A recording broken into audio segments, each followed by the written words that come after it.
Test 3, Section 3.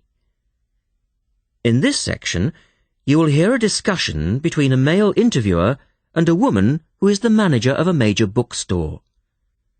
First, look at questions 21 to 24.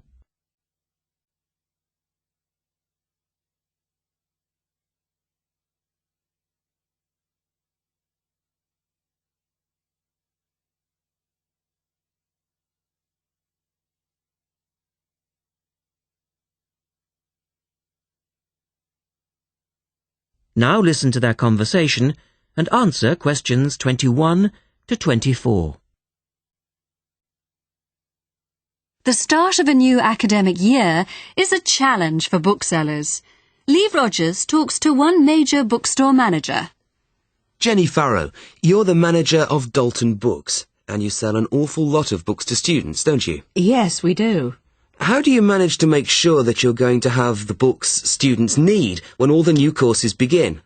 Basically, we make preparations long before they arrive. Like all other major book retailers, we have a database of information. And using that, we contact course conveners in May and ask them to send us their book lists. How many books are we talking about? For one course? Yes, as an example. An average course requires about 30 books. We ask lecturers to indicate whether a book is what we call essential reading. You know, the students simply have to get it.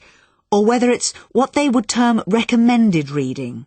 Or whether it's just a supplementary text that they tend to refer to as background reading. What about predicted buyers? It's not a perfect system, unfortunately. If a lecturer tells us that he expects us to sell 100 copies of a book, we know that we could actually sell anything from 50 to 150.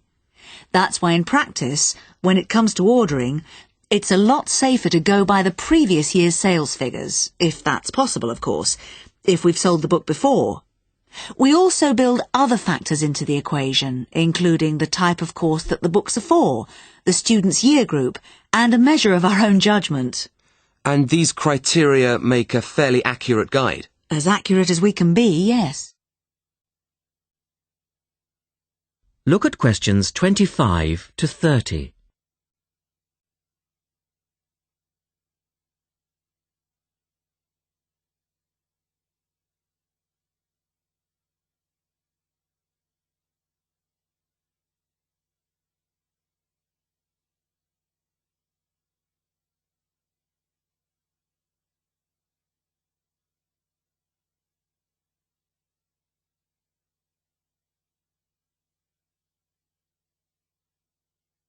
Listen carefully and answer questions 25 to 30. What about the publishers?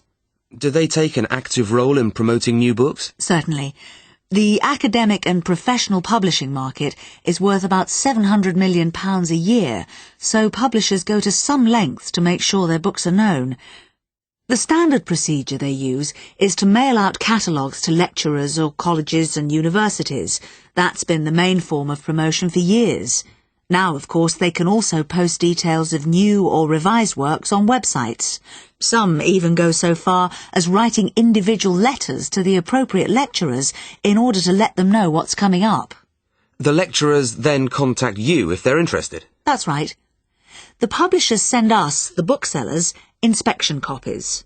Lecturers can then get a free copy and decide whether it's going to be suitable for their course. And how does it work with the students?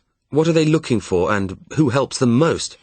I think lecturers are best placed to understand the students' needs. Often the critical issue is what represents value for money for students. This is more important than price per se. Do students actually buy books before they start the course? Apparently, a large proportion of students wait to see what they need. Students have a firm idea of what constitutes a good book, so they tend to give themselves time to look at all the options before making a choice. They tend to go for books that are clear and easy to use. Often, the texts that their lecturers recommend turn out to be too academic and remain here on our shelves. Well, that was Jenny Farrow. And our guest tomorrow will be... That is the end of section 3. You now have half a minute to check your answers.